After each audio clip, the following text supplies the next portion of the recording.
Hey guys, it's me Myles, and this video is going to be a little bit different from the rest of them. It's going to be basically talking about the psychology behind a truther. Why do they believe what they believe, basically? Now, I have no psychology background whatsoever, but I do know someone who does.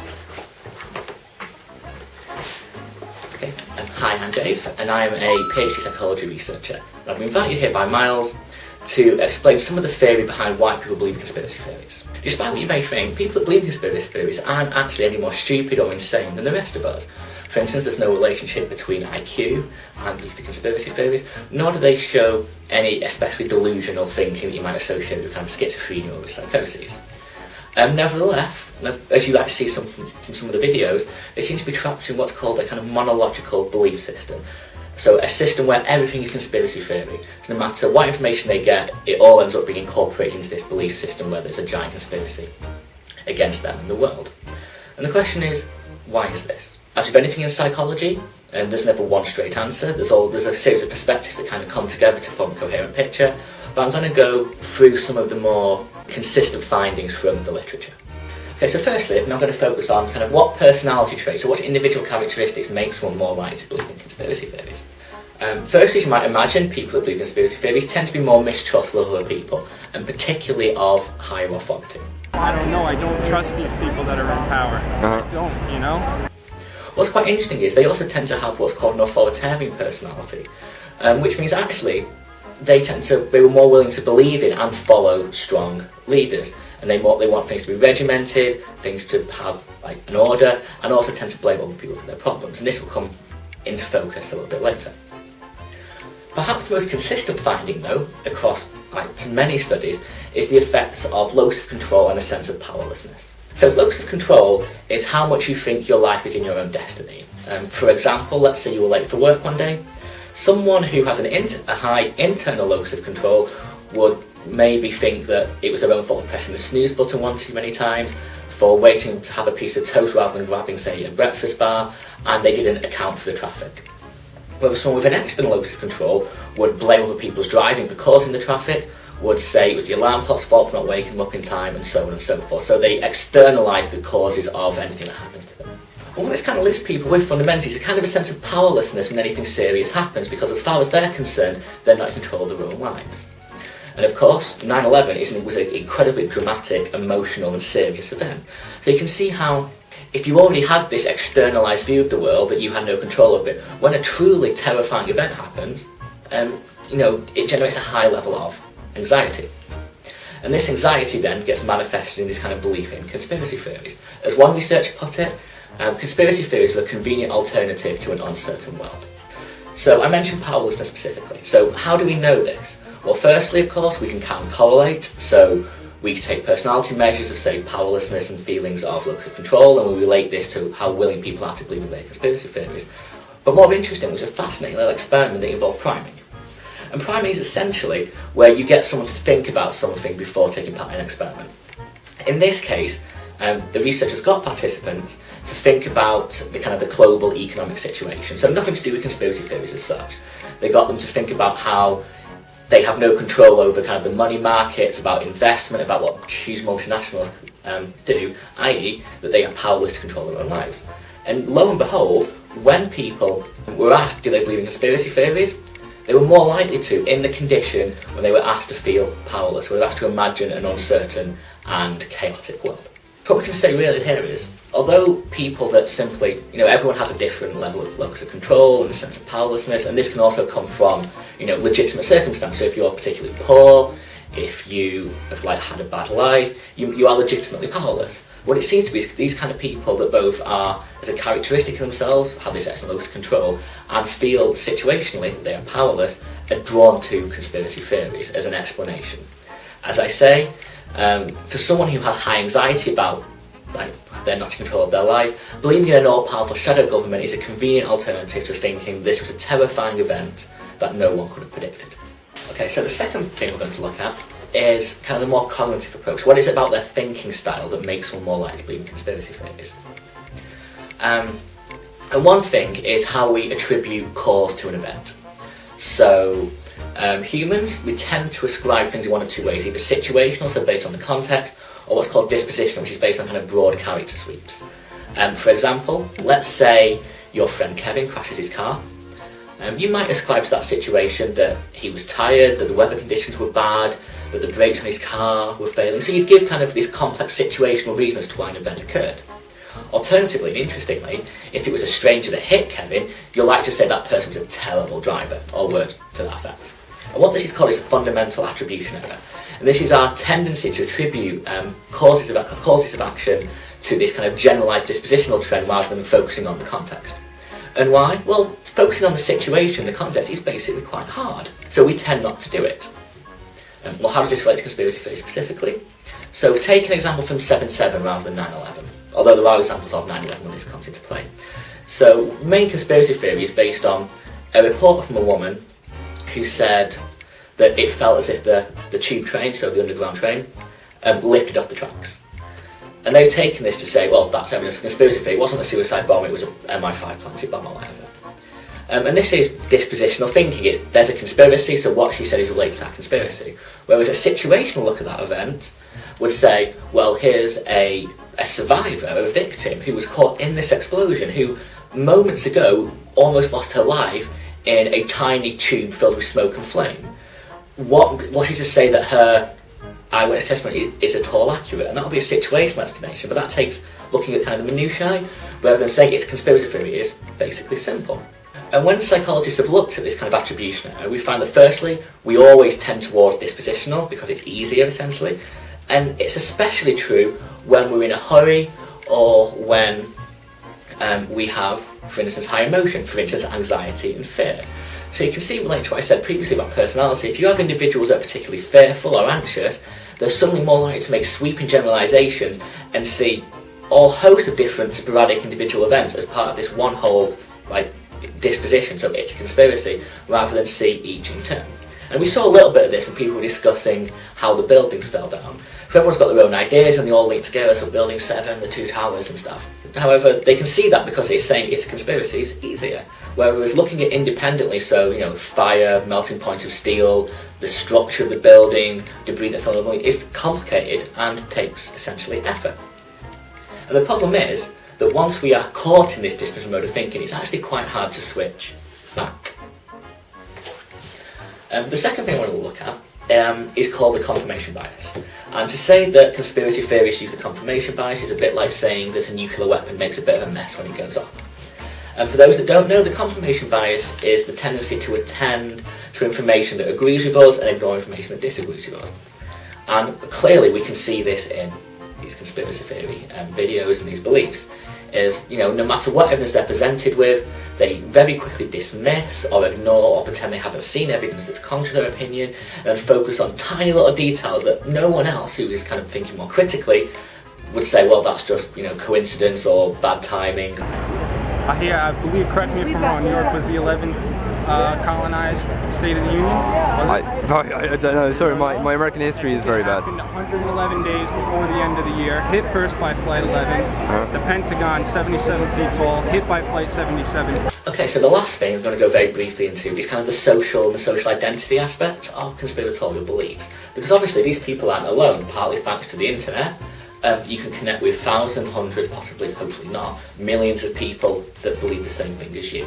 So the question is, you've got these people that are scared, that have are making these cognitive biases that we all do, but have drove them towards conspiracy theories. But even then, you think you'd be able to convince some people. And indeed, if there was a very good documentary about conspiracy theories on BBC recently that showed some people can be convinced. So what separates those that can be convinced by basically pure evidence from those that will refuse to admit that they're wrong or they've got things wrong or that anything might simply be not as they say? And one explanation for this is related to what's called social identity theory. And this is the idea that we all have identities that we cling to that our self-esteem depends on. So, for instance, I'm a researcher, a psychologist, a son, a twin, a brother. People can, mothers, fathers, office workers, your job, the sport you like, the games you play, the clubs you're a part of. These all form different identities that become part of us.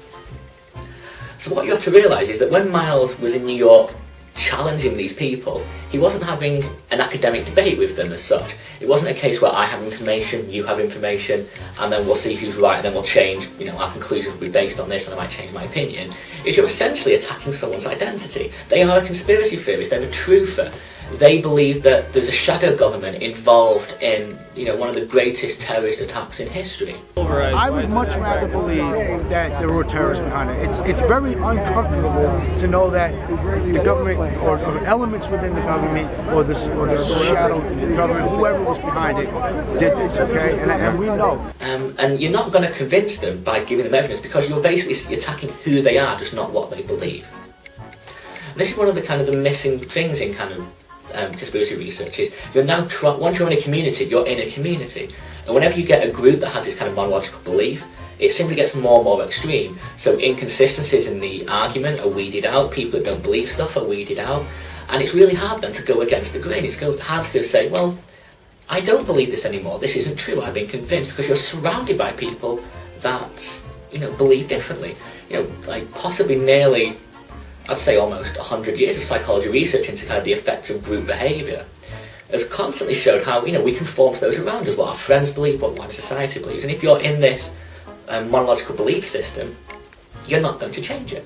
And there's also a point when it comes to self-esteem, which I don't want to say this is a main point, because it's unfairly labelling a lot of these truthers who are genuine individuals that believe something happened, but as well as believing conspiracy theories being a convenient alternative to an uncertain world, it is also a convenient alternative to blind hate.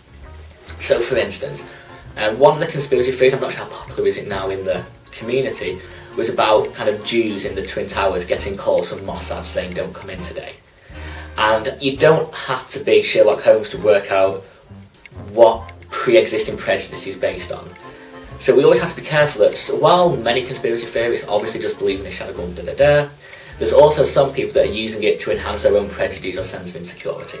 And the reason conspiracy theory is useful for this is because in our modern world you can't simply admit you're anti-Semitic or racist or whatever, but if you transfer that and say, I'm not being anti-Semitic, but here's the evidence that Mossad was involved in this, you have a legitimate, if you like, way of expressing your prejudice. And again, I don't want to say this too heavily, because it would unfairly bias you, I suppose, against conspiracy theorists in general, because they don't all believe this, most of them are genuine people that believe in the truth. But it is an important point to consider whenever you hear people speaking, that behind a number of conspiracy theories there may be underlying prejudices and other mistrust. Okay, there is one last point about the social aspect that I think is quite important. And this is related to the idea of being trapped in this monological belief system. And this is that if you believe in one conspiracy theory, you're more likely to believe in all of them. And myself possibly, that could have been killed by these murdering maniacs in power who continue power and give puppets like Mitt Romney and Obama a chance at the Oval Office, so long as they do their bidding. They probably say, don't forget JFK, don't forget RFK, Sorry, or MLK. You've lost me there. What does JFK have to do with... JFK was a president that had press releases with a press standing, intelligent guy who wanted to get off the Federal Reserve, and he was shot. And obviously, you look at this Zapruder film, the criminal bullet came from the front because his head is not backwards, but they make it look like Oswald did it from behind. Okay. But there was two bums, shooters on the grassy knoll, and Nixon and Bush were CIA operatives, hitmen at that time in Texas, and they might have been the guys that were actually offed him so that they get a shot at the Oval Office, White House. That's my idea on it. I don't know. It seems if you put two and two together and line up the ducks, you can see where they lead. That's a whole different ball of wax. The way I don't believe Oswald was the lone person. He was a patsy. The ones on that plane, I consider them Lee Harvey Oswald. Lee Harvey Oswald. The lone gunman, sure. I don't believe that either. Really? Oh. I mean, I don't know if you've read any of the books on Not it, very much, but unfortunately. I've seen film of the... One thing in particular, the president always traveled with Secret Service from Washington, his own private detail. Well, that detail was called off that day. He was being protected by Texas Secret Service. They have film of the Secret Servicemen on his car car getting off just before the shots went off. Literally getting off the car. I mean, these are things I look at and I say, questions. I have no answers, but they have questions for me that have never been answered. And often hold contrary views. So for instance, it talks about self-esteem maintenance. And if you see the conspiracy theory kind of, community, often now people are quite vague about this. Why? Because in the conspiracy theory there's lots of different ideas. So I think is it Flight 51, the one that crashed in Pennsylvania? Some people say that was shot down, some people say it never crashed to begin with, and the crash was faked. So how can these people be in a community at the same time? Well, they simply ignore it. They have a certain level of cognitive dissonance. This is where you can believe two things at the same time, to help them maintain this community and thus their self-esteem. A good example of this was a great piece of research that asked participants who believe in conspiracy theories lots of different alternative views of conspiracy. So for instance, Bin Laden is alive and well and still alive, alive and well living in Pakistan or whatever, or that he actually died in 2000 and he was the scapegoat. And people that believed that he was a scapegoat, who was already dead at the time of 9/11, also believed he was still alive. And this is because they weren't focusing on the specific belief as such, but actually were just in this generalised kind of cognitive bubble of it's a conspiracy, and therefore anything made sense as long as it fitted within their conspiracy framework. Okay, so that's a very brief introduction to the psychology, if you like, of conspiracy theorists. Obviously it's not an extensive list and it's far more complicated than I'm necessarily meaning now, but these seem to be the main points. So from an individual characteristics point of view, individuals who believe conspiracy theories tend to have this external locus of control and also tend to feel more powerless, either just as an internal feeling or may actually be in a position that they are actually more powerless than other people. From a cognitive approach, so kind of critical thinking skills, they're making two fundamental errors. First is this attribution error, so they're tending to assign dispositional causes that are kind of easy to explain versus situational causes which are harder to explain. And they're also showing quite considerable confirmation bias. So this is where, as I say, you simply ignore all evidence to the contrary of your own personal opinion. And lastly, in terms of kind of social, the idea here is that because the conspiracy theory is part of their identity, they're a truth of fighting an uncaring, unfeeling government, that any attack on the evidence of conspiracy theory isn't just an attack on their kind of research model, it's an attack on them themselves, it's an attack on their identity, you're attacking them as a person. And that this is quite powerful in keeping people within that community. And there's one final point I'd like to make. So we can laugh at these people, we do in these videos, let's say, they're meant to point out the flaws, should we say, in their thinking. But are they basically harmless? And the problem is, the answer is no. Possibly the main problem is, well, yes, if you believe in conspiracy theories, you're more likely to believe a novel one, and this obviously conforms to this idea that they're trapped in this kind of cognitive bubble where everything is a conspiracy. But perhaps more importantly, one of the greatest predictors of belief in conspiracy theory is simple exposure. So if you've been exposed to people talking about conspiracy theories, you're more likely to believe one yourself when it's offered to you about an important or terrifying event. And this is actually quite important because it relates to really important issues of today, such as climate change and global warming, kind of green energy, this whole it's a hoax caused by scientists, and things such as kind of vaccinations, so kind of MMR, AIDS treatments. That just being exposed to other people's conspiracy theories is more likely to make you doubt the accepted wisdom on all these types of events. So in that case, these people that want the truth, that talk about shadow governments and not being told, the truth by politicians, they're not simply harmless cranks or well-meaning individuals. They are, even if they're inadvertently doing it, potentially harming quite a lot of people. Right, so that's the end of that one. Hopefully you guys enjoyed it, and I want to say thank you to my friend Dave for actually making it. He spent a lot of time recording this and a lot of time doing the research for me, for us. So yeah, thanks mate, I owe you a pint next time I see you.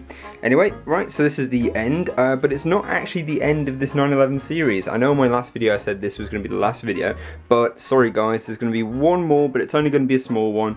And then that's it. I'm going to go back to doing awesome experiments. So anyway, I will see you guys when I see you next. Bye.